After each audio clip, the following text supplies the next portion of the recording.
poster to you if you're in a country where the poster can go, and I'm pretty sure you are. If not, we can talk about that on PayPal. But guys, thank y'all so much. We'd like to do another community contest. This one, Angry Joe Show, Ghost of Tsushima. Yes. Samurai and Ninja, or Samurai versus Ninja. It's up to you. Angry Joe, Other Joe. Yeah, you can submit them to the email address down below, and we'll go through those. What's the deadline? Well, it would be awesome if we can get this out for our review, right? So Ghost of Tsushima comes out the 17th.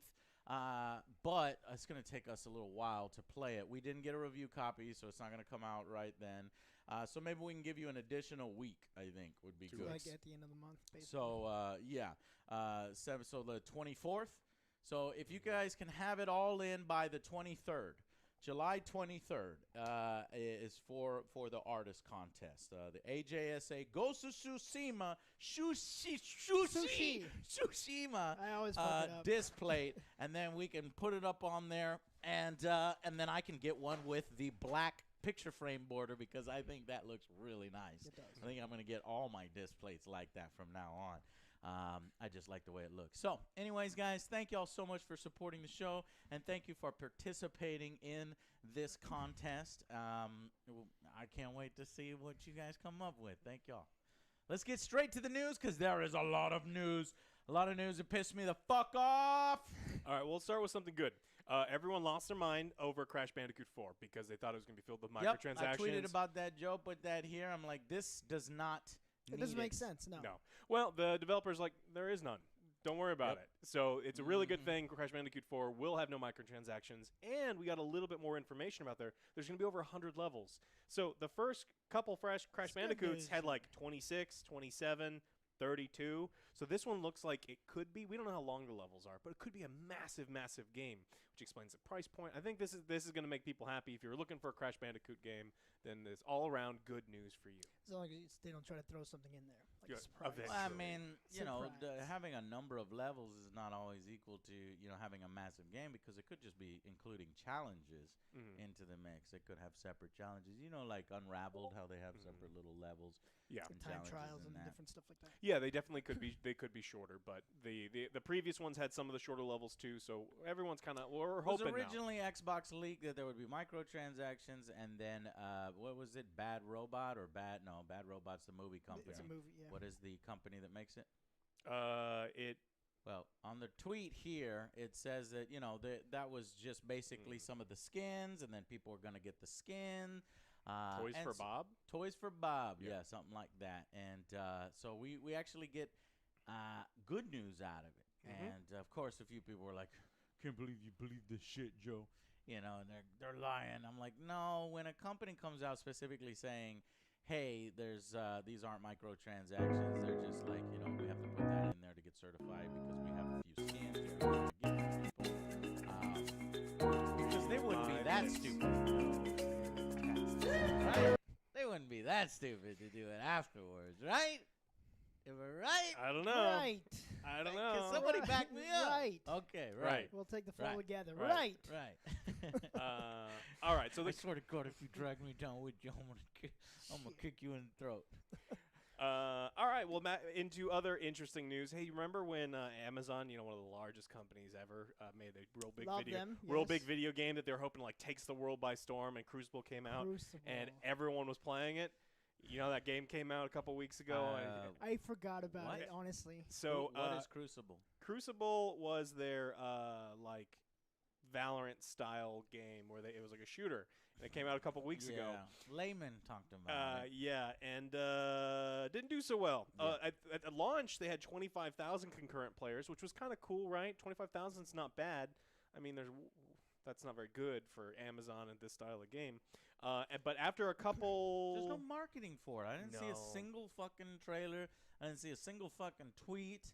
I kind of want to play it before it gets unreleased. Well, too late. Oh, So what? It went down from 25,000 players to just a couple hundred players were playing it at one period of time. unreleased. Well, too late. Oh, What? It went down from 25,000 players to just a couple hundred players were playing it at one period of time. And so Amazon is taking it away from being released, and it's now back in closed beta. So they're going to work on some stuff. Oh. Hopefully in the So marketing it will be department. re-released again later? Eventually, yes. Yeah, because I didn't hear Shit. anything about this game unless like somebody in our stream was like, "Hey, you guys should check out this game, Crucible." It's like, "Do you work for Somebody Amazon?" actually Yeah, did. Yeah. you work for Amazon, It's don't like, you? "Do you work for Yeah. Amazon?" It's like, "Yeah." I mean, it's so Check this silly. game I'm out. pretty sure they work for Amazon. Well, they own Twitch. They own Twitch. Or one Put of it all the over Twitch. developers was like, promoting the game because like Amazon wouldn't do it for him. Yeah, because I've heard of New Worlds. Yeah, I played the closed beta of New Worlds. I'm excited for that to come out, Looks and cool. I'm looking forward to it. But Crucible, I had no idea about it until Layman Gaming talked about it. If only they had money. Like, where I where know, can they right? find the money in this little company? What are to- they gonna It just do. seemed like they pushed it out too early, like Layman said, where it's like the pandemic happened. They thought people were at home. It would be great to launch now. Push it out too early. Did no marketing for it, and it went. Yeah. so Nothing happened. So when it re-releases and it comes out of beta again, we'll try to give it a shot. maybe. Somebody remind us on Twitch. Go follow our Twitch. Twitch.tv Oh, they'll tell us. /Angry Joe Show, Yeah, they will. They will definitely tell us. including the developers. All right, Crysis. Did you guys see the leaked Crysis trailer? Didn't look good. Oh. People were a little upset because What it happened? it looked bad. Crysis is Poo-poo. supposed to be this, like the most beautiful thing that I'd ever seen in PC gaming for the longest time. Remastered is what you're Yeah, the saying? remastered. So the remastered looks like poo poo. Yeah, and so the Great. trailer was leaked, and then Crytek came out and said, "Well, we're gonna delay it now. We've heard your feedback. We realize that it kind of looks like crap. Of course, Yeah. it's also being made for the Switch. The Switch is, it's a toaster with a screen on it, Yeah. so it doesn't run things knock very my- well. Look, I love the Don't Switch. knock it. I love it, but it's not a It's very never gonna powerful have- It's not, machine it's to not. run Crysis. Yeah. Right, exactly. Uh, The way people envision Crysis. Yeah, and so they want that game to look the way that you expect it to, and so they're going to go back to the drawing board, fix things up a little bit, and then hopefully we'll see what happens. Of course, all of the internet is Crysis can't run Crysis, like those type of memes. So we'll see what ends up happening and how long it's going to be delayed for. But if you were looking to play Crysis on Switch. on Switch, I don't know why you would, but you're going to have to wait a little bit longer. Yeah, Down to the point where it's Where he put the one story. I'm just anticipating this one story, Joe. Ooh. okay. Well, there's Yes. a couple. Yeah. The good ones are for the this end. video or in the There's two. Both videos. There's a good one in both videos. All right. Second to the last thing I want to talk about in this video is The Last of Us 2. In case you were wondering our opinion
on it, we have 2 videos up, right? All right. Oh, yeah. Yes. And check so it out. we got a review up. We've got the full discussion review. Extended discussion. We have a few bits that we left out of the review. We go more into depth about the stuff surrounding the video. I highly recommend you check it out because apparently GameSpot editors can't bother to watch They it don't wanna watch before it. calling me either sexist or misogynistic. Yeah, I was no, like, yeah. what video did he watch? I was like, we I didn't have say no anything idea. like that.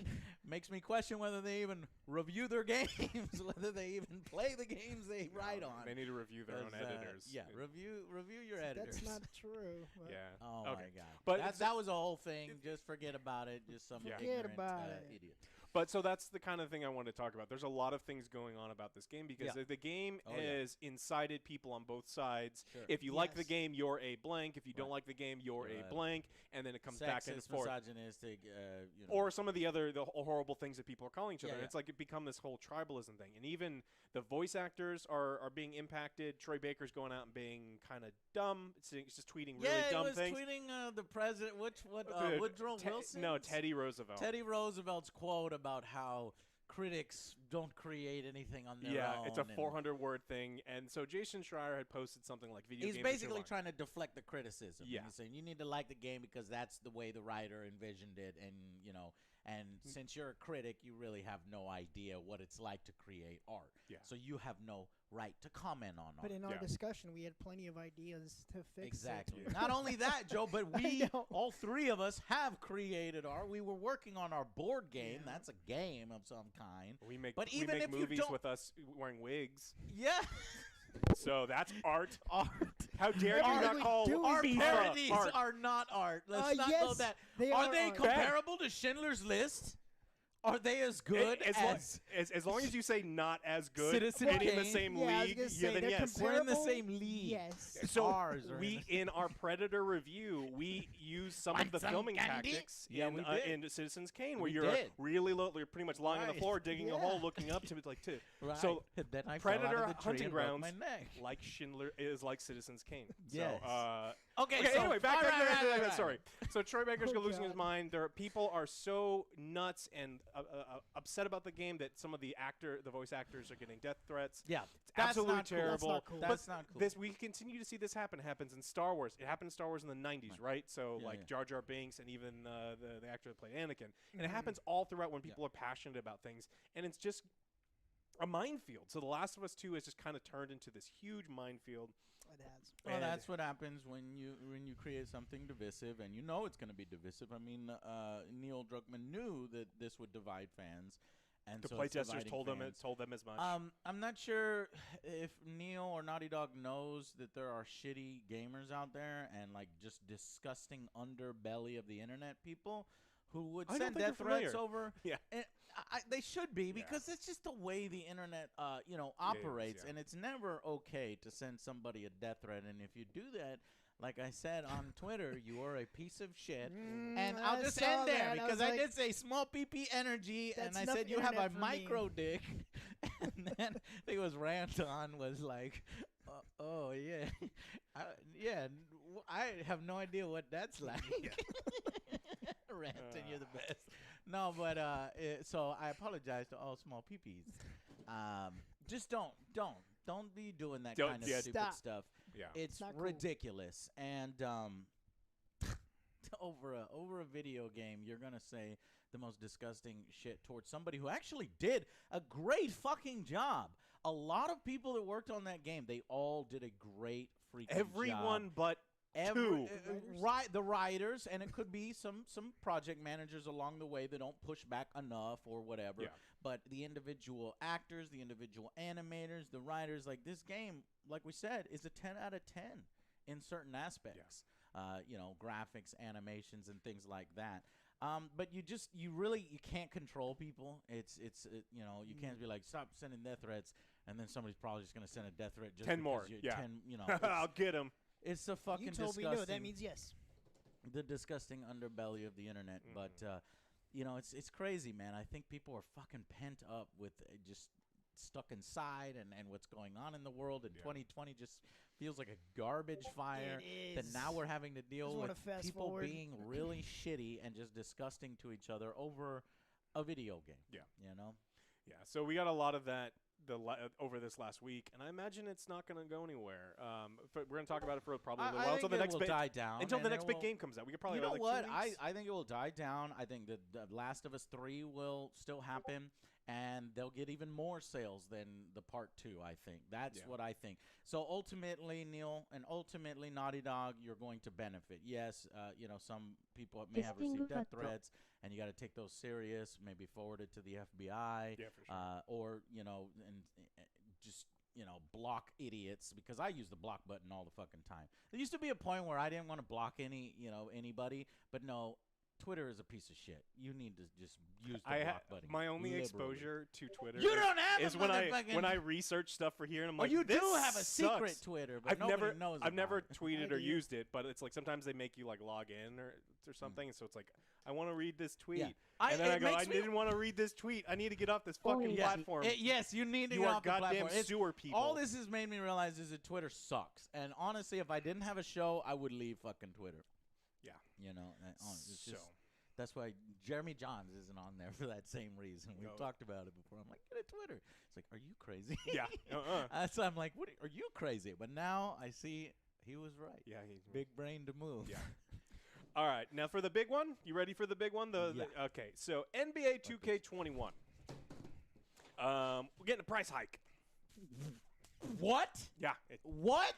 You need the price hike for all that sweat. Have you seen the sweat on those are some guys? sweaty boys. The graphics is pretty fucking amazing. It's like you see the droplets. Joe, you want to make me bet $10 more? Joe should have just left like that off this.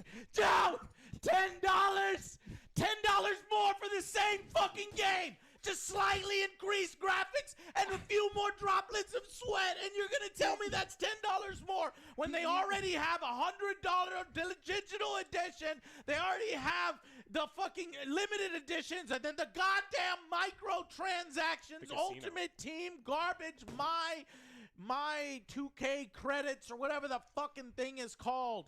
They do not need virtual currency. You even know the name, Yeah, Joe. because He plays it. Played it. Don't you buy? You played it. Well, did you not see Yes, you can see the reflection on the TV. I don't Well, he didn't play that version. That version's not out yet. And they released a statement. Do you have the statement But from Joe, them? it's built from the ground up for No, next generation it's consoles. not! It It is absolutely not. The first gen console that comes out uses the architecture and the game structure from last year's game, which was on the previous one, and then they upgrade the graphics. There's no fucking way that it's a completely new and different game on a new engine, using all new animations, using all new this and that. Maybe in that case. No, not even then, because there's the standard editions and the DLC and the fucking mic. Built from the ground up. It says right there. It says right there. Yeah, and you know what? In their statement, I don't believe it there either. in their statement, it's like value, blah blah blah, value, There's no blah value. blah blah. Come blah, to the blah, casino. Value, Yeah, value. Jim Sterling pointed this out. They just, in their statement, it is so wrong. They say, basically, we deserve $10 more. And you do not. You absolutely do not. You've proven time and time again that you make more money from the microtransactions, from the busting the card packs, that you're willing to offer the game for free. Yeah. You're willing to offer the game for $5 for discounts, because that upfront sale means nothing to them, because they make so much more money off the back end. This is a freemium game being charged a premium price that they know they don't even need to charge the premium price anymore. And it's so fucked up that they use this game of all games to do it, that you can't even justify it. That maybe if it was like Final Fantasy VII, right? And then he gave us the whole game, right? And it came in motherfucking 4 discs. Then yes, okay, yes, $70, maybe even $80 if you get it all to us at once. But not motherfucking NBA 2K of all games, with all the shitty microtransactions still in this. This is turning into an angry rant. This is supposed to be an angry Joe News show. I don't know what to do. I'll make a separate video. Best for last. So, for me, as someone who refuses to play this game, it's like, oh, hey, look, the cost of shit sandwiches went up. Doesn't impact my life. It does at impact your life, you dumb mother. Don't you realize that they're doing this to test the waters, Alex. You know this to be true. I do, but and that's other right, though. publishers are now going to be like, They've been doing okay, that for does years, that though. sell? No, yes, you're right. You have been doing it for years. But did you notice when they asked him, hey, are your other games on the Xbox Series X and the PlayStation 5 going to be $70 as well? They do this cagey statement where it's like, well, you know, value and we feel this and that. And so other companies are literally sitting there salivating because they all want to go to $70. Well, they're going to go higher than that. They can go more No, than that. please don't. So like the reason They're why- already higher. than that. the price of games has been $60 since PlayStation 3, right? $60. It's what PlayStation 3 games cost. Yes, With but inflation, I that's don't like $76. Nikkei. So games are actually cheaper per inflation than PlayStation 3. PlayStation 3 games were way overcosted, so that doesn't matter. For Yeah.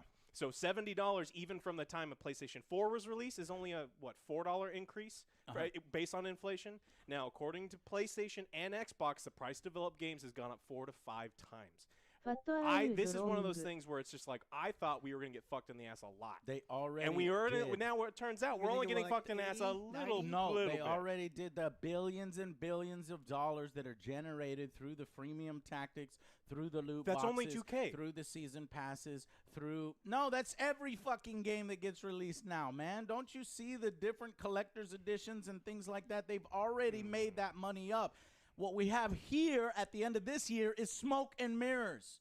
Smoke and mirrors. It's just another way for them to potentially rip us off another $10 up front in a goddamn freemium economy, especially in this particular case, the NBA 2K. That's a terrible one. Fuck you, 2K Guys, don't games, buy it, to think that please. you can get away with Don't that. buy it. And Tell your and friends. okay, you know what? Maybe I don't want to say fuck you too early. We can potentially review it. We can potentially look at it and see, is it in fact built from the ground up, as they said. You said it, right? Was it written, built from the ground up? Quote. That's what it said. And see if that's true, and see if it does provide $10 more of value in I its don't think it does. graphics. They're I not don't think gonna it do does. much except for maybe touch. You've up seen the Madden engine. It's the exact same fucking thing. Now, that's obviously a different company, but if they see that their peers aren't doing it, why would they do it in the next year? Yeah. You know? So I think it's all bullshit, and this is a tactic and a ploy by 2K Games, and we have to make it not work. Do Or not message buy. forward. Do More like not buy fishing it. 2K. What I is it? already 21? posted it. 21. Do not buy And I NBA see something I 2K21 don't Yeah, this is on like. the Xbox Series X.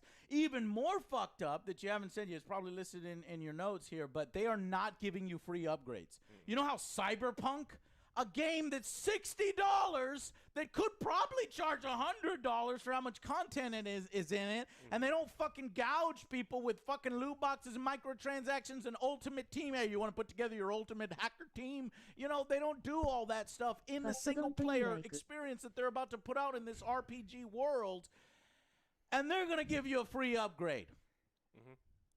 And you're telling me that 2K, owned by the same companies that own Grand Theft Auto and Rockstar, and makes ridiculous amounts of millions and millions and millions and hundreds of millions of dollars and billions at this point, cannot give you a free upgrade if you buy the NBA 2K1 on that. You have you have to actually buy the people that are buying it. you actually have to buy the $100 version. Consumers are dumber.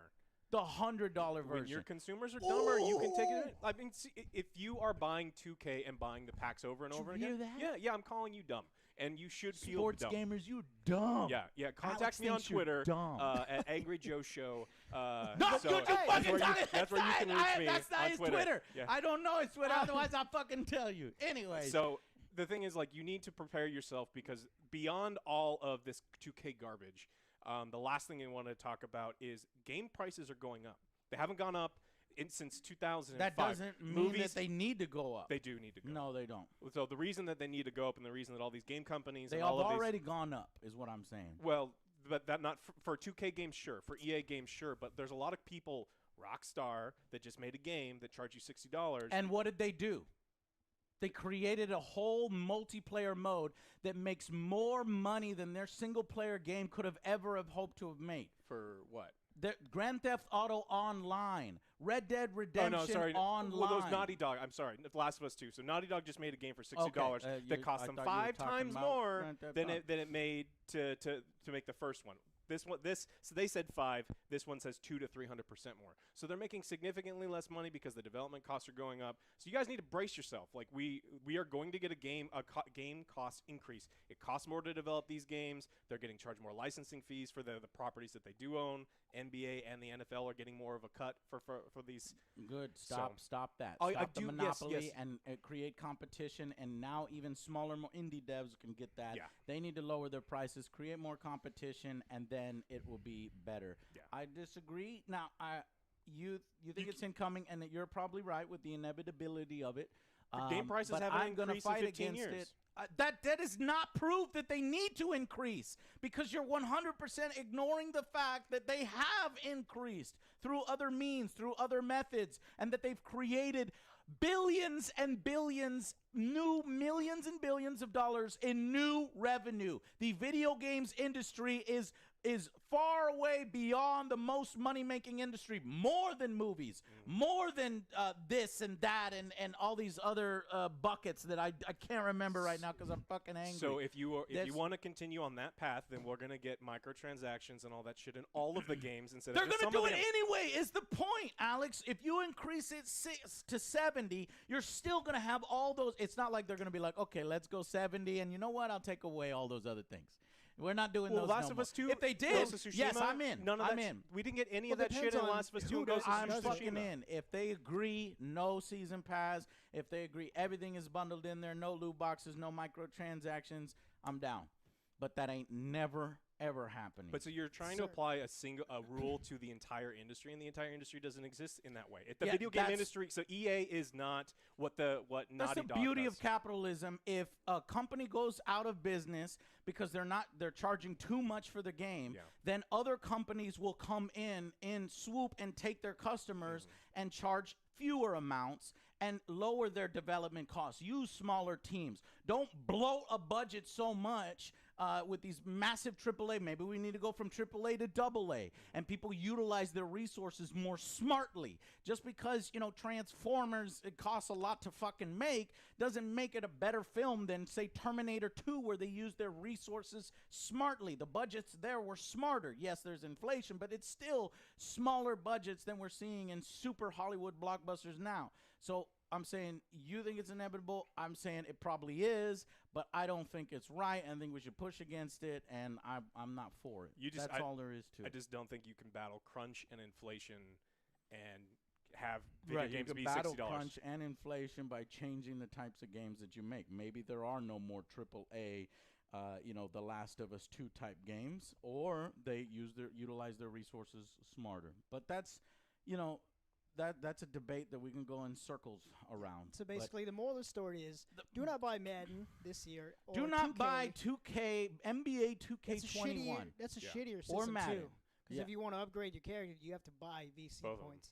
It's fucked up. Yeah, it's fucked up. Stop it, and OJ. Stop playing I those games. didn't. Oh, We played. I saw you. no, they give you It's VC free. points, but that's just It's so slow. what do you though. call it? You're right. rather- It's what do you call it? Drug users and stuff. Yeah, they you're like, give oh, them a little $99. taster. First one's free. Right. The first one's free, and then that's how they hook you, and then they make it. Mhm. They're already making billions They of are. additional dollars.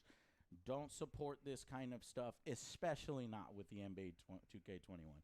What Alex is saying is when we get a game like that, like say a Cyberpunk, and they can justify it, and they can do this and that, and free upgrades here and there, maybe we can have that discussion on a case-by-case basis. Yes. But when you This start is letting not that one. happen, I guarantee you that fucking dam is going to break, and it's all going to go crazy. Yeah. I mean, if you want to fight microtransactions, you have to support people that are not putting microtransactions in games. Yeah. And the only way you Support- can do that is allowing them to charge more than they're charging now, because they cannot make games. More companies cannot make games like Cyberpunk for $60. Most game companies can't. They can do it with Witcher 3 money, but most game companies can't afford to Yeah. do it. So Well, we it's a sad one to finish up on. yeah. Well, there's another video, so if you want to get that taste out of your mouth, there's one more. So make sure you check that one out. And please submit your designs to the Yes. HASA Community Poster Contest for Ghost of Tsushima. We would love to see you draw me as a samurai and other Joe as a ninja. whether we're together back to back, Ninja, taking on the ninja, world, rap. or taking on the Mongols, I think, and are invading the island, or whether we're fighting each other in that kind of cool little Western showdown. It would be awesome to see our community artists do that, and we'll select a winner in approximately 2 to 3 weeks. Yeah. And it should be cool, guys. All right, thank you all so much for watching. I hope you enjoyed, and God damn it, you're right. That's a tough one to end Don't on. worry, But watch hey, the yo, next we're one. gonna It see. We're gonna tear see. you Are up. all of them gonna be $70, or is it just motherfucking NBA 2K1 Should be where we buying decide the not to buy it, don't buy it, and they're like, oh shit, it's not selling. Let's the rest of them 60. Let's go 60. We were just joking. We'll see. Yeah. All right. Bye, guys. Bye. I can make his eyes go, be surprised and be sad. Surprise.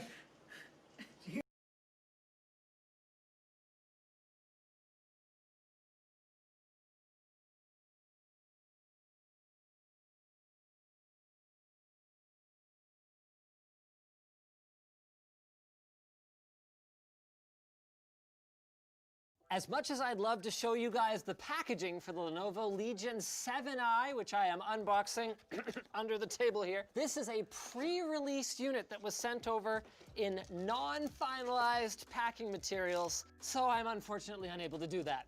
Lenovo sponsored this video, and we are going to be checking out their state-of-the-art Legion 7i Windows 10 gaming notebook. A slim, fully featured machine that has as much gaming horsepower as you might expect from a machine, twice the thickness. But apparently, it's got a cooling system on it that can more than tame the beast within.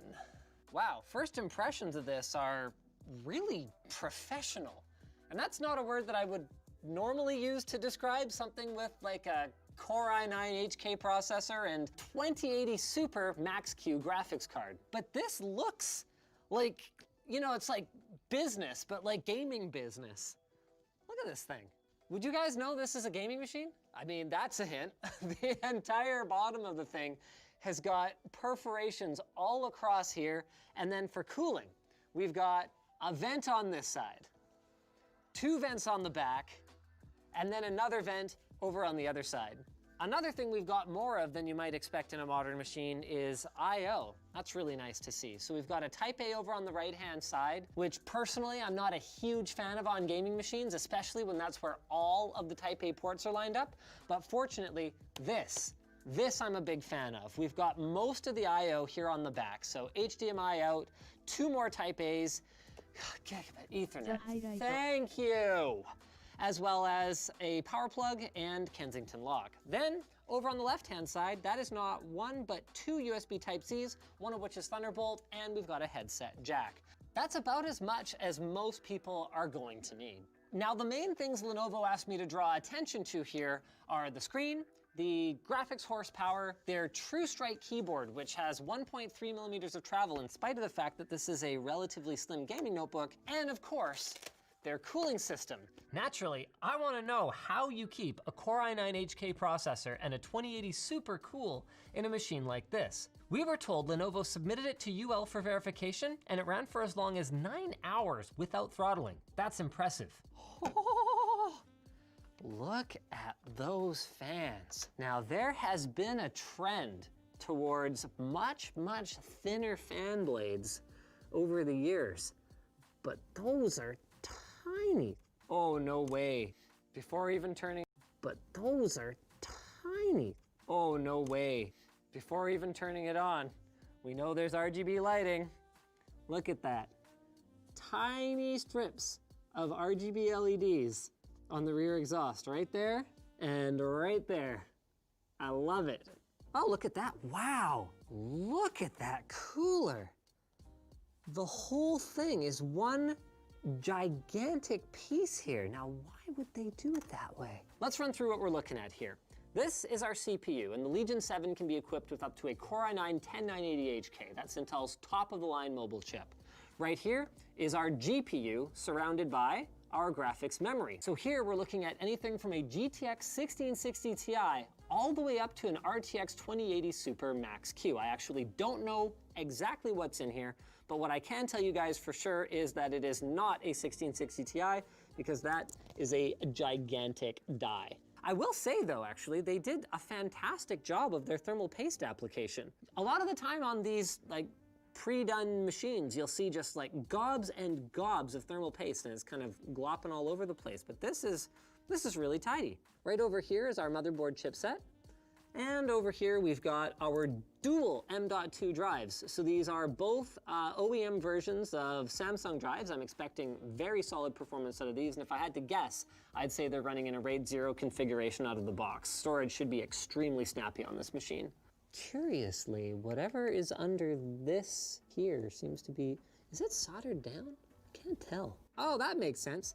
Here I am all used to seeing soldered memory in laptops these days, but no, they have in fact not gone that route. There we go.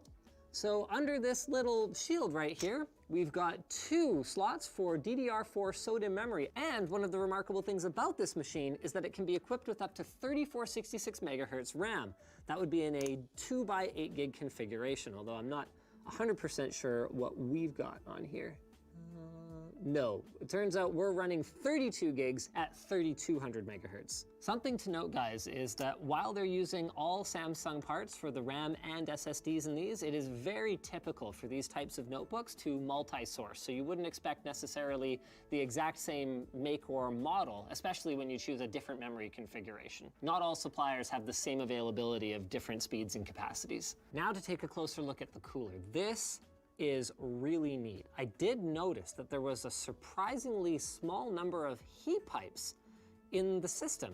And I guess this is to save on bulk, because if you look at this, they've actually got a heat pipe running over to this radiator right here, and then this one goes and sits right next to the CPU, and they've got a second heat pipe coming over near the GPU that runs over to this exhaust radiator right here.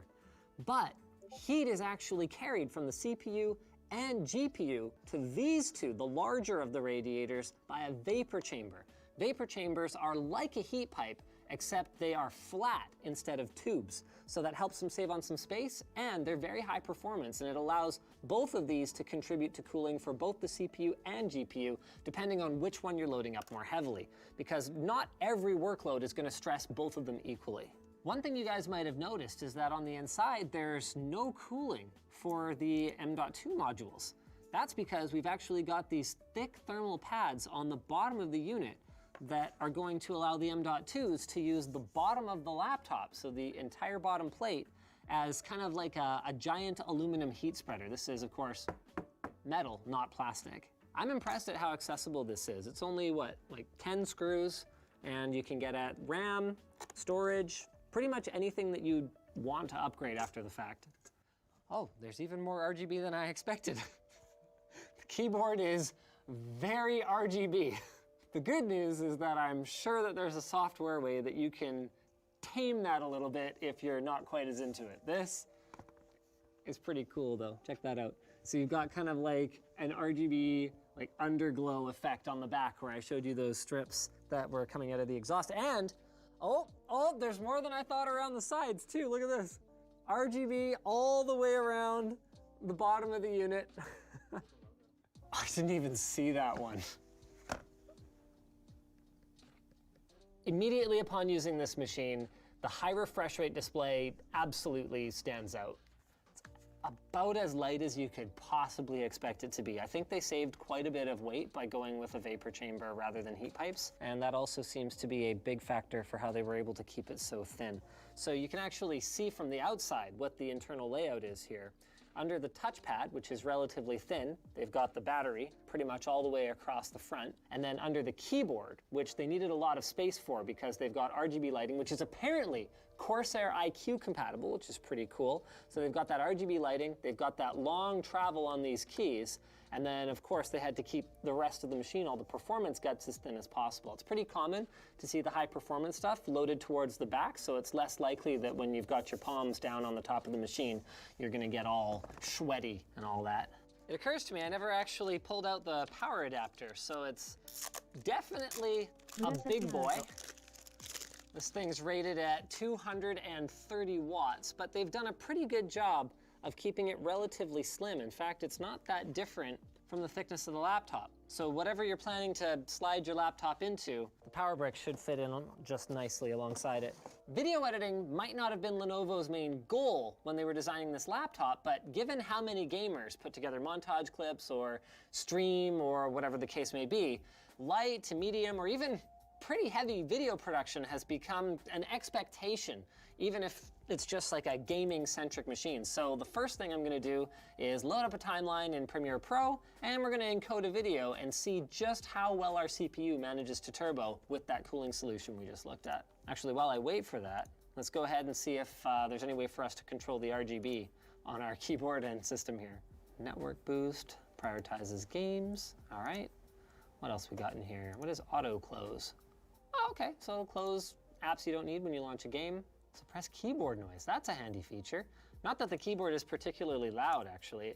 It stands out as not being particularly loud at all. Can you guys hear how quiet that is? If you press it lightly, you can't even hear the thing. You definitely have to type with more intent than you might have to on a laptop keyboard that doesn't have such a long travel, but it's closer to what you'd expect from a desktop like membrane keyboard. Curiously, I don't see anything in the main app here for RGB control, but what does draw my attention over here is an X-Rite color assistant cog down in the system tray. That is pretty cool. So we're running the 144 Hz model, but there are actually 3 different displays that this notebook could be equipped with. From an sRGB 144 Hz to an Adobe RGB 144 Hz, all the way up to the 240 Hz model, all of which are up to 500 nits peak brightness and are VESA Display HDR 400 certified with Dolby Vision awareness, so you'll be able to interpret Dolby Vision content. Another standout feature of the display is G-Sync compatibility. Now, if we're running on the integrated GPU, which you can see we are right now, obviously we're not going to be able to do that. But once we switch over to the NVIDIA GPU, we should see that G-Sync menu show up right here in the NVIDIA control panel. Man, this CPU turbos like mad. So we're just generating peak files for the project right now, and you can see we are regularly turboing up in the 4.5 plus gigahertz range. Now, this is a light workload. This is not a heavily multi-threaded workload, but that's what gives you that snappiness. This will give us a better idea of what to expect when this thing is being stressed.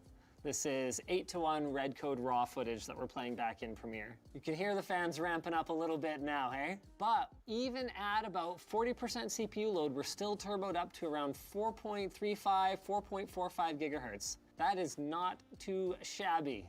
Actually, we don't even need to do a video export. All I need to do is flick playback to full on 8K 8:1 red footage, and that'll give us a full CPU load, won't it? Yep. So let's see what we turbo to when we're absolutely slamming this thing. Even the GPU's getting hit for about 20 high, 30 low % load here. Dang. That is a surprisingly low hum. Let's flick it into the performance thermal mode and see how loud it gets. Now it's going. Holy shnikes. Okay, just a second. We need to go back to that same segment and play this back again here. Wow, in the performance mode, it actually turbos several hundred megahertz higher across all 8 cores. And it's louder. But it's not whiny. It's more whooshy. You can actually see the playback is visibly smoother than it was when we were in the balanced mode. 4 gigahertz, 4 plus gigahertz all-core boost on mobile was a pipe dream not that long ago, and yet here we are averaging over 4 gigahertz across all 8 cores under heavy load. All right, enough thermal testing. Let's go ahead and jump into a game. We're gonna start with Apex Legends. All the settings are high with VSync off, and we're just in training mode so we don't mess with other people's games. This is so smooth. Apex is running at about 130 to 140 FPS at 1080p. Whoa, those guns sound good. Speakers are surprisingly boomy. Now on to Forza Horizon 4. All high settings again, VSync off. There is a ton of detail in these cars. That's what a high-powered GPU in a mobile device will do for you. This is running really smooth thanks to the high refresh rate display, and we're not seeing any tearing. And as for the most important thing in car games, the sound. Sounds good. These speakers are real solid for a laptop. With a surprisingly good cooling setup for the included Core i9 and 2080 Super, a solid high refresh rate display, and a quiet, long travel keyboard, Lenovo has put together a pretty darn compelling machine starting at $1599.99 US dollars. Oh, I almost forgot what's pre-installed. You've got the usual bloat that comes with Windows, for whatever reason. Like from King.com, you've got iCUE. Oh, that explains why the RGB controls were not in Lenovo's software, because you would use Corsair software for that. That's pretty cool. Corsair moving up in the world. There we go. Okay. Everything is controlled from within iCUE. They've got McAfee, their Lenovo utility, and other than that, nothing that I would really consider to be egregious bloat. Everything else here is either stuff that we installed or stuff that I think is pretty cool, like the X-Rite Color Assistant that allows you to quickly change your display color settings. So that's it. That's a look at the Lenovo Legion 7i. Thanks to Lenovo for sponsoring this video and to you guys for watching it. Oh, I have more things plugged into the back than I remembered. You're gonna find a link to it in the video description if you wanna check it out. It's a lot of gaming laptop in a very slim form factor and with great thermals considering how thin it is.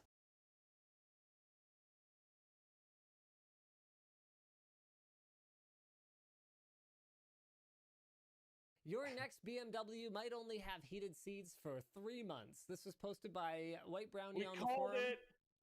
We called this.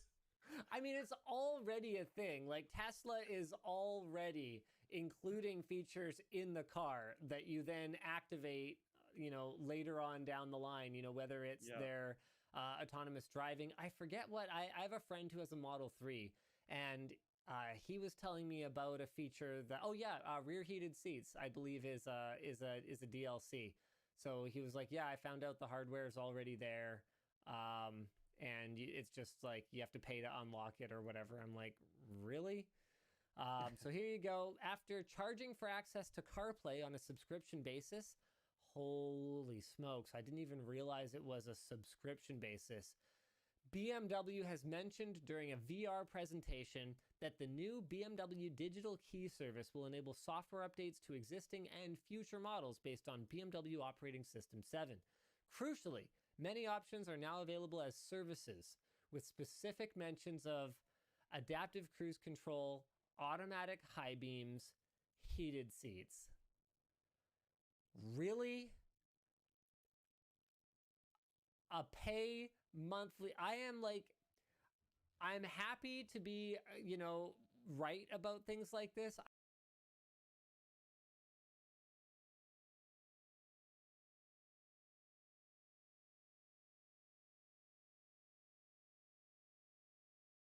Now we take you for a sneak peek behind the scenes for the new Fallout TV show. Take one, action! I must find my father. I know he's out there somewhere, and I will not stop until I find him. I will search high and low, and the lights out. Cut. Great. Take 7, action! Prepare to eat lead, Deathclaw!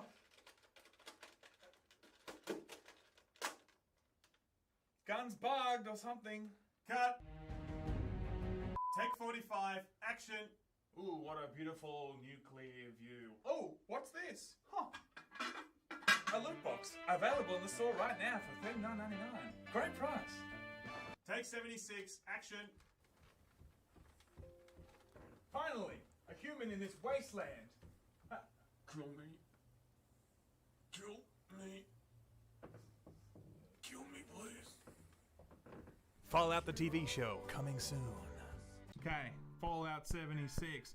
You saw the trailer. Look at how good that show looks, man. Amazing. Okay, having a few issues with lighting and all that, but I'm hopeful of the show. Okay, I think it might be cactus. That's an Aussie thing. People don't know what that means. People don't know what cactus means. That's true.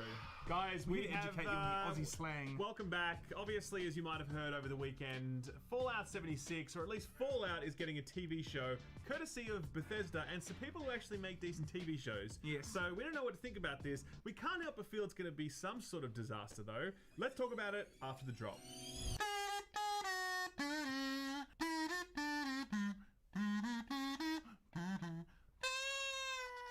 Guys, Jazz in the house. Layman Jazz. Like always with Sam, you have to listen to the sense he's not making. That's where the beauty is, right? Guys, That's, you know that's where what? it lands. No, Guys, I like this, but anyway. Fallout is getting a television show. This is what was announced over the weekend. We've got the details here for you. Amazon is teaming up with the creators of hit sci-fi show Westworld to adapt Bethesda's long-running post-apocalyptic RPG series Fallout for television. I mean, look, I think it's pretty cool. I thought it was a giant meme Fallout, but a lot of people will tune in for this, including us. Oh, for sure, dude. We're going to be We're reviewing there. We're the hell going out to of do this. weekly episode reviews. We're going to do all sorts of shit. That would be so good. There was a tweet here from Amazon Studios. It's an Amazon original. It's from Kilter Films. And they give you a little bit of a teaser here, which you can see. It has the Bethesda logo. We love that logo. Yep. It's our favorite. And that shitty TV. That old school kind of like course. please stand by thing. And, Yes. and that's the whole thing, man. Now- That's all they showed. We don't know much, but we do know the executive producer is going to be good old Todd Howard, okay? Now, I know it's going to be good. Can you okay? imagine Todd Howard making a TV show? It's going to just work. I know it, okay? 16 times the commercials. It's going to be so weird to see his name in the credits every single episode. Totally. He's crossing over. He He's doing is. what Corey's wanted to do. Yes. Come on, man. That's unfair, man. It's unfair that Todd Howard gets to make television and movies before Corey Corey, does. not yet. Sad One day, times. my friend. But But look, look, that's all we know right now. No, really. well, I mean, look, to be clear, it says, according to the website, Westworld series creator Lisa Joy and Jonah Nolan will oversee the project. Amazon signed a 5-year deal with the duo's Kilter Films to produce new shows for its Prime Video streaming service last year, although no writer is currently attached. Who could Okay. write this, Sam? I was going to say, look, someone that does a killer season 8. Well, look, they've been in it for 5 years. So season 5 of Game of Thrones was damn good, okay?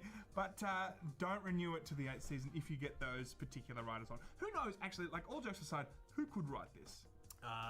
I would like David Hayter to write it. 'Cause Aaron he Sorkin? wrote Aaron Sorkin. And they're just like walking.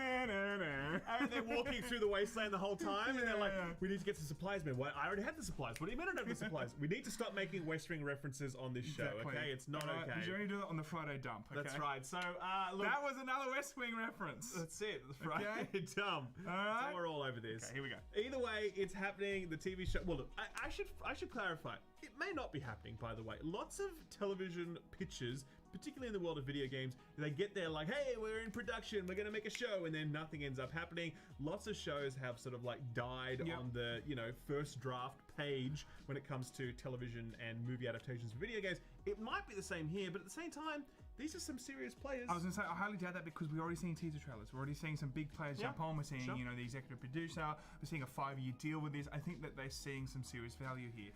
Is it the franchise that I would currently pick in the gaming market? No, it's not. To be fair, though, you could have a kind of interesting Fallout No show. doubt. Like, that universe is interesting enough that I would tune in for something like that. Mm-hmm. So, I mean, I'm open to it. That's not the only one, people. That's Okay, not the only there are one. other movie, TV shows that are being made from Gummies. We called it months ago that the gaming IP is going to be the next Marvel, and it's coming, baby. We've also got the HBO TV series for The Last of Us. This is also having Neil Druckmann involved in this. I think he's writing the whole thing, or he's a big part of writing the actual script. So, we already know it's going to be a 10 out of 10 masterpiece. It's gonna be good. Or we can already see the Rotten Tomatoes now. Like, we can already see the Rotten Tomatoes. Doesn't even true. matter. Even if it is objectively actually the greatest television show ever made, it will be like, 99 critic score, 30% tomatoes. Yeah. Whatever. I think if I were to do a hard read on this, I feel like this is going to be focused on Joel. Early Joel. It Well, I feels think like they did say they were going to be focusing on like that story. Oh, did they? As well, yes. Okay, cool. So everyone's going to be like, "Love season 1. What did you do in season 2, man? Yeah. You really messed Didn't that love one it. up."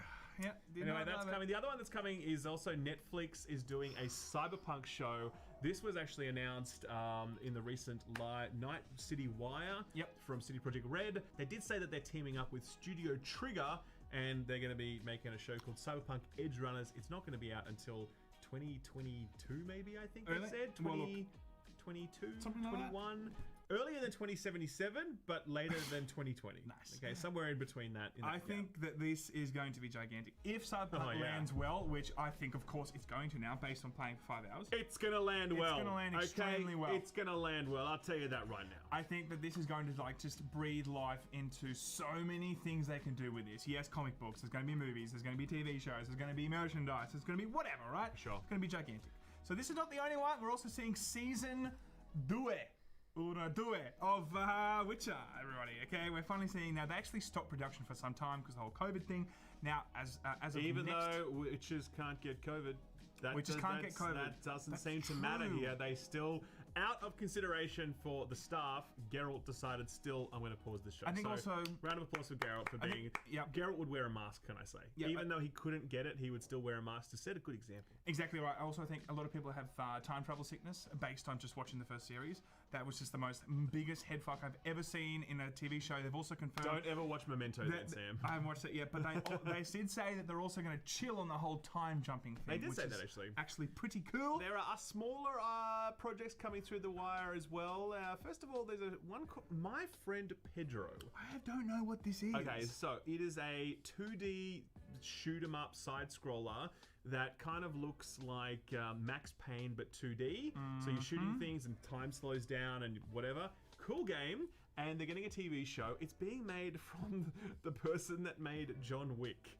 Like, John Wick creator has now decided that they are going to make a My Friend Pedro TV series. Actually, look, let's play some gameplay quickly.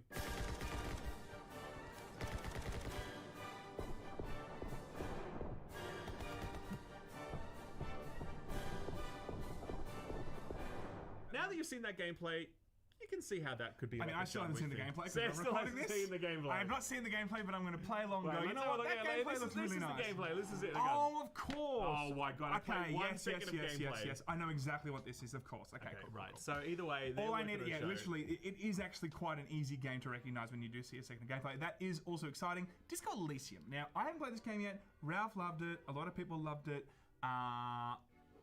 Definitely going to be a very sad series, I'm sure, based on what I know. It's not going to be a feel-good one. It's not going to be feel-good stuff. It's going to be like Last of Us Part 2. No, this was way more uplifting than The Last of Us Part 2. Oh, really? Sure. Oh, shit. Way Okay. more. Disco Elysium is the sort of CRPG point-and-click adventure style game. Came out last year. Won pretty much every RPG of the Year award that I could think of. Yeah. Phenomenally well written. It's apparently getting a show as well. Developer ZAUM is working with production company DJ2 Entertainment to develop a series based on the game, reports Variety. That's not what I would have predicted. That's quite niche. I'm not sure if that one's going to see the light of day, but either way, it's happening. Who knows? Yeah, I mean, I don't see a huge life in that, but things like Metal Gear Solid, for instance, God, that is a segue. Nice. It's Metal Gear Solid, everyone. Now, that is a game that I would love to see into a good old anime, for instance, right? Funnily enough, they're looking to do an anime with the original Snake voice, David Hayter, okay? Now, how can you hate David? That doesn't even work. But anyway, they're going to be hopefully getting this off the ground quite soon. This is probably the strongest IP I can think of that people would love to see. It already has so much cinematic baked into it. Just bring it to life in an anime format. It's pretty much a movie anyway. Well, if you take away a lot of the actual fighting, that's the thing. it's a movie anyway. This actually is being made into a movie, and the guy who's making the movie, Jordan Vogt-Roberts, wants to also make it into an animated series. So whether or not that happens, we don't know, but I would love to see David Hayter return to the role because he is the man. It could be just like a spin-off thing like the Enter the Matrix thing, you know, those 9-part Animatrix things, little yeah. thing, who That knows? was great, by the That was way. incredible. The other weird one is Final Fantasy XIV, which we reported on last year, is getting a TV show as well for some reason. Final Fantasy VII, not so much. Final Fantasy XIV, though, is getting a live-action series. It's not animated, it's an actual live-action series.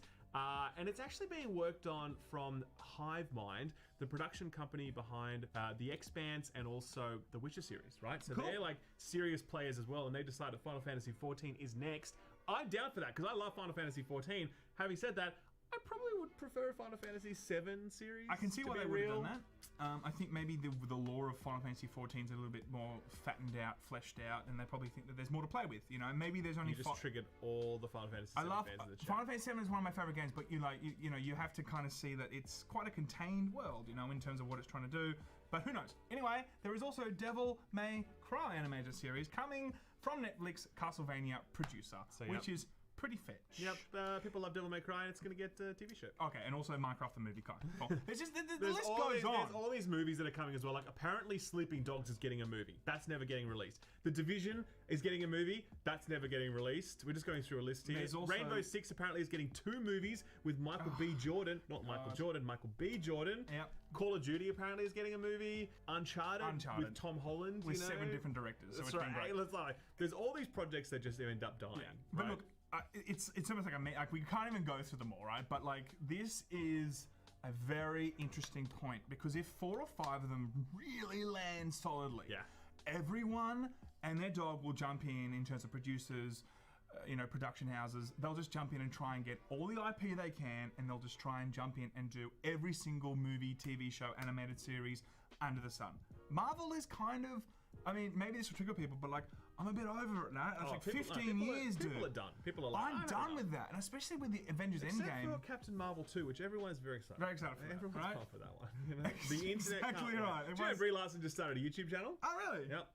I say good luck to her. I say good luck. I say good luck. We only want the best. Honestly, no joke. I actually do wish her well. That's what I mean. Like, because she's suffered through a lot of shit, man. If she has a good popping off YouTube channel where she plays Animal Crossing and make people happy, let her do it. I agree. Bring the dislikes, man. I don't care. She did have a pretty cool Switch, actually, because I saw the video there. Anyway, I think it is going to be huge for a lot of people.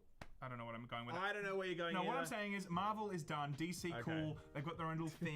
DC cool. No, but like DC's whatever, cool, right? Like they're still trying, but like let's face it, they've only made some really maybe 4 solid movies like Joker and the Batman stuff, and Aquaman was pretty good too.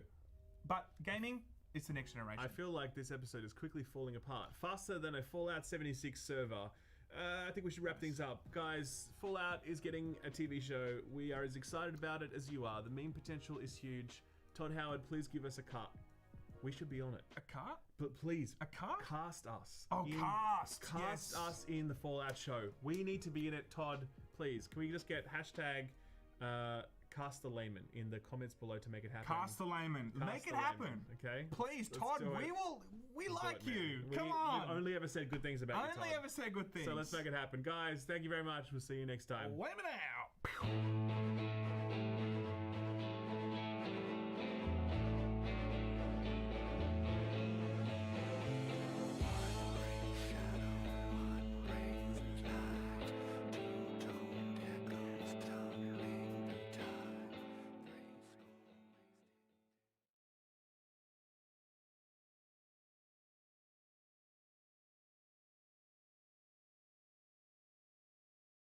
This video is brought to you by Raycon True Wireless Earbuds. Stick around to hear more about them and also a special discount they're offering through my channel.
Although Google Chrome is by far the most popular web browser, it's not known for being particularly power efficient.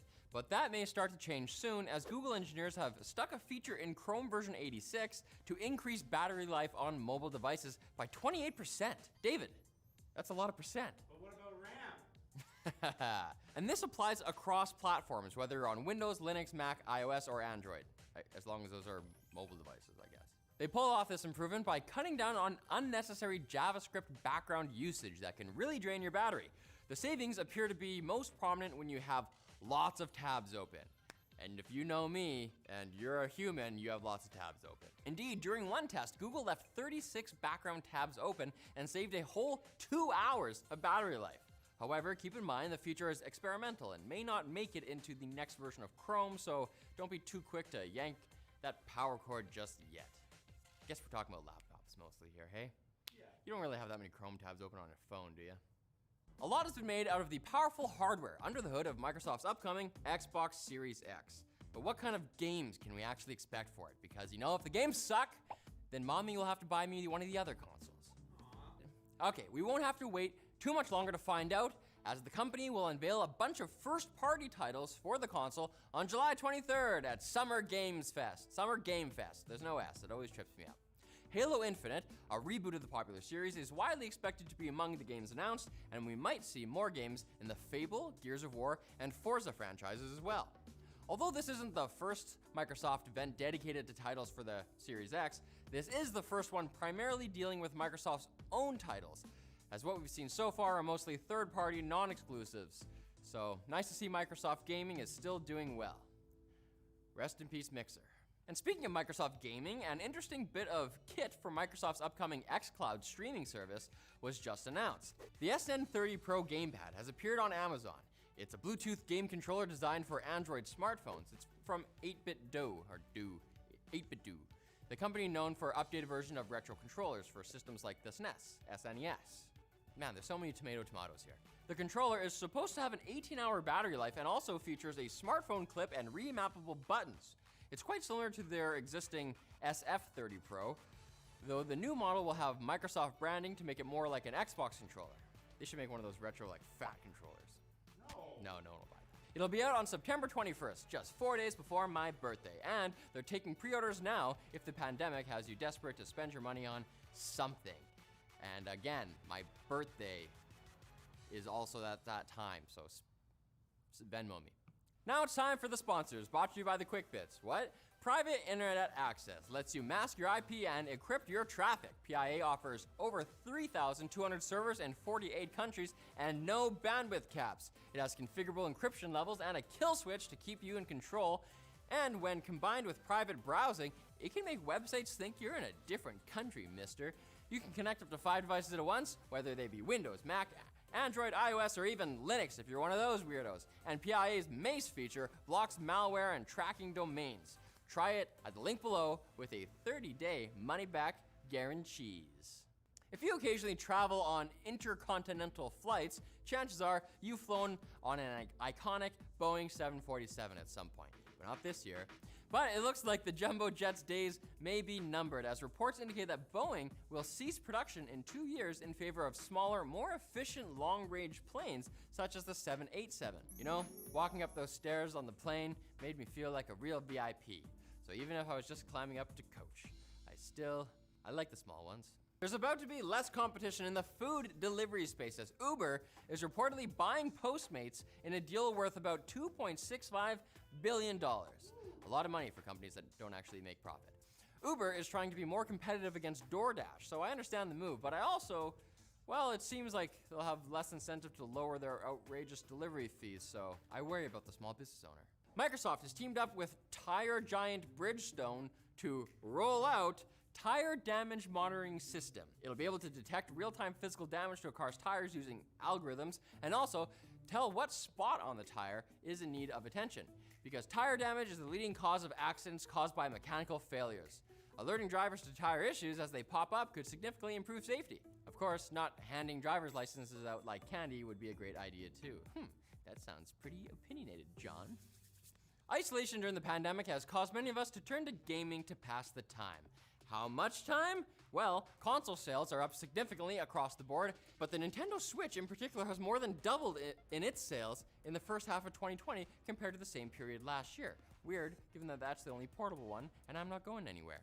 And Twitter has seemingly confirmed users won't be getting an often requested feature anytime soon, if ever. The platform tweeted out a message on its own account saying, "You can have an edit button when everyone wears a mask." Some users appreciated Twitter's stance, others saw it as antagonistic. But the whole thing makes me wonder if it's just easier not to tweet at all. That's our show for today. Come back on Wednesday for more, and we won't ask you to put on a mask before watching. As long as you're watching completely alone in your house, no strangers around, you don't touch your face.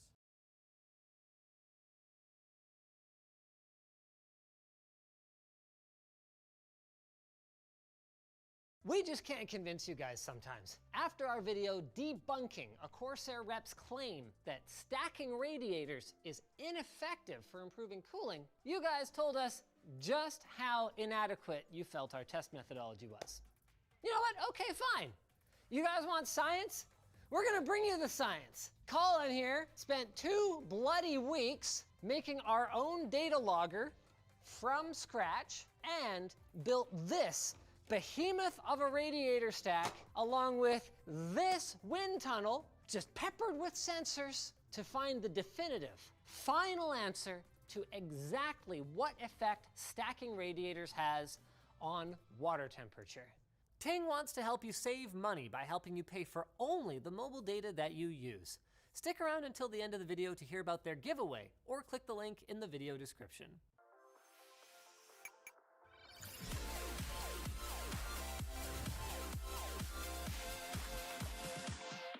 For a quick recap, back in the day, Corsair called us out for the apparently ineffective way that we were recycling the hot air or stacking the radiators in our Hack Pro.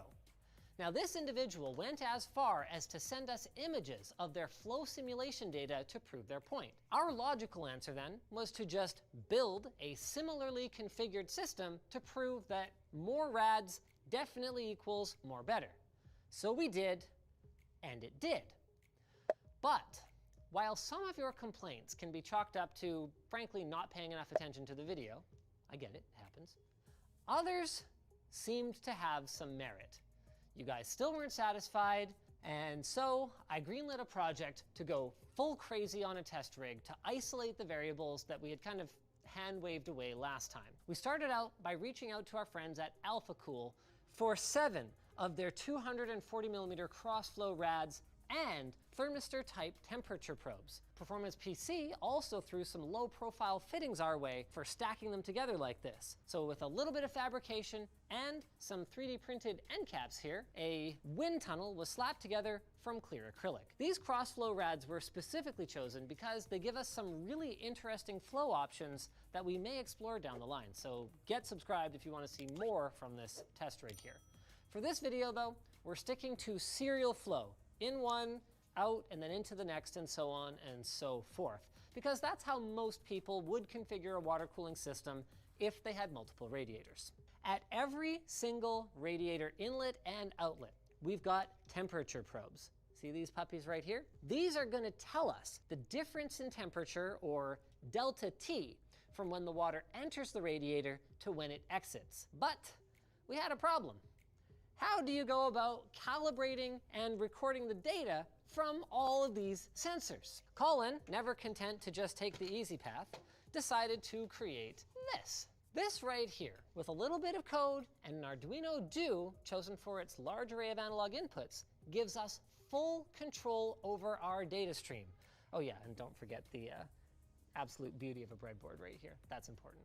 The 32-bit Atmel processor in here can actually sample data much faster than we need, but we settled on pulling the sensors every 250 milliseconds, or 4 times per sensor. Long story short, the Arduino does a little bit of math and converts the resistance of the thermistor sensor embedded in each of these fittings into degrees Celsius using the Steinhart-Hart equation. If you want to give this a shot yourself, by the way, we're going to have a link in the description to the Arduino code that we used and a good starting place for some reading. Now, Due to the varying resistance of the sensors themselves, as well as the actual wire connecting them even, the raw output that the Arduino sees isn't accurate enough for our purposes. So we added these trim pots right here, numbered 0 to 8, to allow us to calibrate each sensor to a known temperature using a water bath. Once all the sensors were reading within half a degree of each other, the data is pushed out via a serial connection to this Surface laptop running PuTTY, an open source serial monitor, which can output all of the data to a convenient text file for later processing, a relatively convenient text file. Okay, so now's a good time to take a break from Linus Science Tips here and hydrate lttstore.com before we get into our heat source. On this test bench right here, we've paired a 32-core Threadripper 3970X furnace of a CPU with an NVIDIA Titan V, which combined should dump about 500 watts of heat into our system. On the water side of things, it's a fairly simple affair with a D5 pump with a custom top, as well as a no-name reservoir. So that's the setup. Let's dive into how everything performed. For our first two tests, each radiator was paired with Noctua NFF12 fans, and we used our full assembly of 7 radiators stacked one after the other down our wind tunnel. Air flows over the rads from sensor 0 to sensor 7, kind of like if our stack was mounted as a front intake on a super weird case that's like really deep. With water flowing from sensor 0 to sensor 7, the radiator with the hottest water inside it is the one at the very front of the case. And off the hop, we can see that most of the cooling happens in this first radiator, represented by the red line. This makes sense because it's getting both the coldest air and the hottest water coming straight off of our system here. The second radiator is orange, and then yellow, and then so on, with each successive rad doing less and less of the actual work. We hit a point of basically negligible returns at about radiator 6. Now, if we focus in on the initial start of load, the first 2 minutes, we can see here that each radiator gets progressively hotter in sequence, which is to be expected. However, if we look at just the section where the load is stopped, the results get much more interesting. Check this out. When Furmark is closed, the first radiator stays the hottest, which we expect, but see how these lines cross over subsequent radiators? This is actually a really cool visual representation of heat soak. So the preheated radiators farther down the line are actually reheating the water coming from that front rad, which, as you guys remember, is doing most of the work as it passes through. The dark blue line here is the exit water temperature, and it actually comes out hotter than the other rads in the series. Zooming out a little bit more shows the middle radiators eventually equalize and fall into order once again. So seeing heat soak right here in the data is super cool. Well, more like 39.5 degrees. Not that cool, but hey, who's counting? Hey, got him. Of course, one way to counteract this reliance on the front radiator is to run the water the other way, as many of our viewers recommended last time around. That puts the freshest air into the last radiator for the water to flow through. So the only variable between test 1 and test 2 is that we reversed the water flow direction in the loop. This is generally considered to be the better way to stack, and according to our testing, that checks out.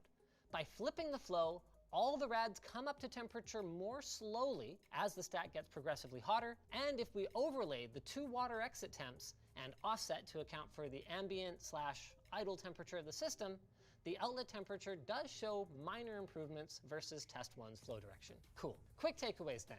It appears that for this combination of CPU and GPU at least, by the time the water reaches the 6th radiator, we've imparted as much heat into the air as we're going to. At the highest water temp, we were seeing a delta T of about 4 degrees from the first rad to the 6th, the last one that was actually making a difference, give or take a half a degree. And we also see that the majority of the work is being done by the first radiator. So our Corsair representative's point about the small gains from stacking being offset by the reduction in airflow that comes from adding more restriction and more fins does seem to be fair.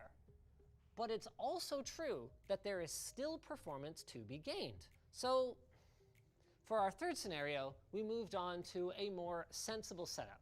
Right here, you're looking at one bank of fans and 2 radiators. And here, there's definitely less volume in the loop, so we see the temperatures rise much quicker overall. We hit a peak temp of 38.5 degrees after 10 minutes of load. But when we ran the same test with a single radiator, we also hit 38.5 degrees. Here's where it gets really interesting. For a sanity check, we charted the change in temperature from the inlet to outlet side of both the single and the dual tests. So a higher delta T on one system would mean that that particular one is more effective. Now the data is a bit noisy for one of the tests, but regardless, they look pretty well aligned. So in my eyes, that's pretty definitive.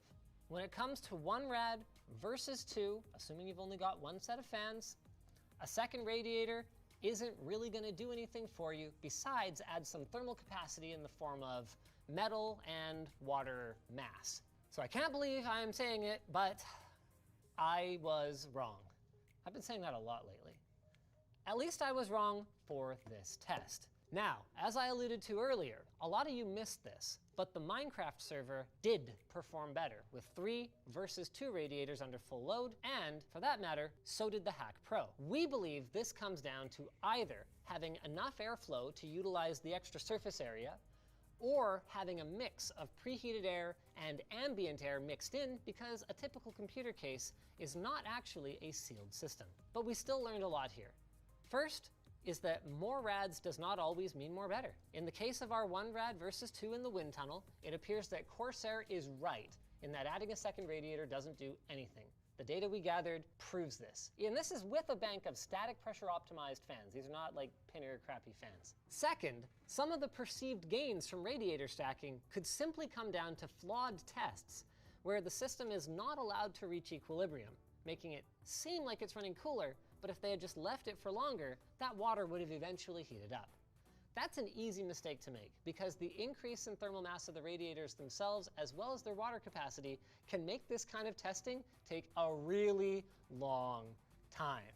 Third and finally, you can still get a benefit from stacking, but only with a correctly configured system that moves the air fast enough to maintain a meaningful difference in temperature between the air and the water in the last radiator in the stack. So I really wanted to come out and say, boom, headshot! Gotcha, Corsair! But when we isolated everything down like this, the results didn't quite match up with that. This is not what I expected, but in a way, that's kind of great too. And I learned something today. Kind of great like our sponsor. Ting does mobile phone service differently. There's no contracts, overage fees, or any other carrier tricks. You just pay a fair price for the talk, text, and data that you use each month. And it's especially great if you're stuck at home using Wi-Fi instead of mobile data. With Ting, you've got complete control over your cell phone account, so you can set alerts and caps for every device, and they've got nationwide LTE coverage using T-Mobile, Sprint, and Verizon. That means great coverage from coast to coast. Almost any phone will work with Ting, from an ancient Motorola Razr sitting in your basement to the latest iPhone 11 series. And there's a giveaway over at Ting.com. If you guys head over there right now, you've got a chance to win 20 Ting swag bags or their ultimate giveaway, a Galaxy Note 10 Plus. Just enter at mobile.ting.com/Linus giveaway or at the link in the video description. You'll find the full details and when it ends down below. So thanks for watching, guys. I want to throw you guys over to the Hack Pro series, which actually inspired this whole experiment. You can check out how difficult it was to jam water cooling into that case, however effective or ineffective it ended up being. I just built a new computer, which is funny because I don't really remember doing that. Maybe I need to retrace my steps. Retrace my steps. Retrace my steps. Let's see here. We got Threadripper CPU. Yep.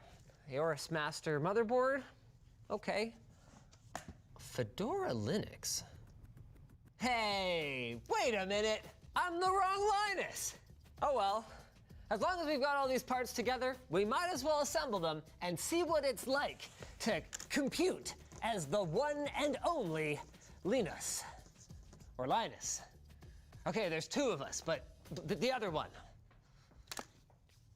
And today's video is brought to you by our sponsor, Storyblocks Video. Save time and money with Storyblocks Video, getting studio quality stock video clips for a fraction of the cost. You can check them out today at the link in the video description.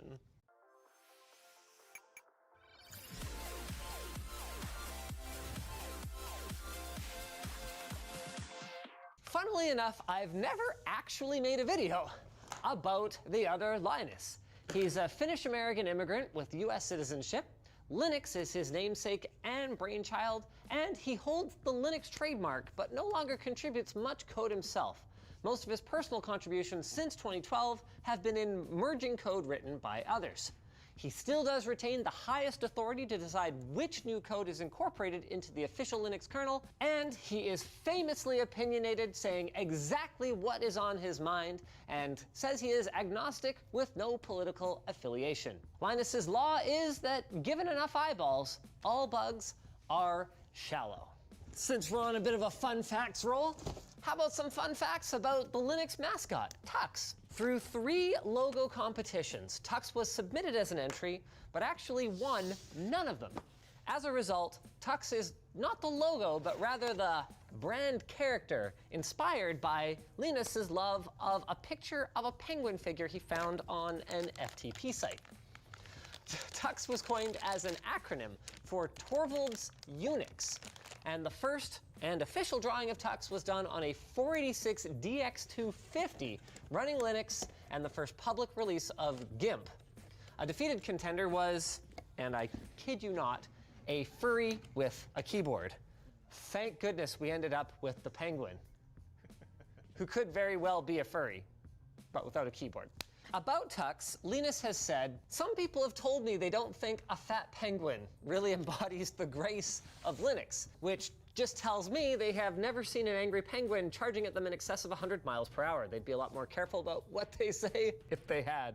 All right, fair enough, sir. Enough chit-chat. Let's get building. Now, normally over the course of building a computer like this, I would talk through my rationale behind the various parts as we install them. But because I didn't pick any of these parts, I am instead going to lean on ZDNet's excellent interview of Linus Torvalds explaining why he chose all the parts he did. Now, we've settled on a 3970X 32-core AMD Ryzen Threadripper processor here, and apparently that was because he had originally planned to go with a Ryzen 9 3950X, but determined that it would have been a small incremental upgrade over the 9900K that he was using previously. Now, Linus normally goes for regular consumer CPUs because they are typically the best bang for the buck, and he actually likes the integrated GPUs that Intel puts on their CPUs because he doesn't like any more fans in a machine than absolutely necessary. This might make a Threadripper with its 250 watt plus power consumption seem like a bit of a weird choice, because that does bring the potential for more or noisier fans. But what's great about Threadripper is that for an HEDT platform, if you need the performance, it's actually not a bad bang for the buck. So I think this was a really great choice. Linus's choice of the Gigabyte Aorus TRX40 Master is probably going to be pretty uncontroversial. He looks specifically for motherboards that have good power delivery, believing that there's little more basic than power delivery, and this is apparently a result of him having systems that were unreliable due to brownouts.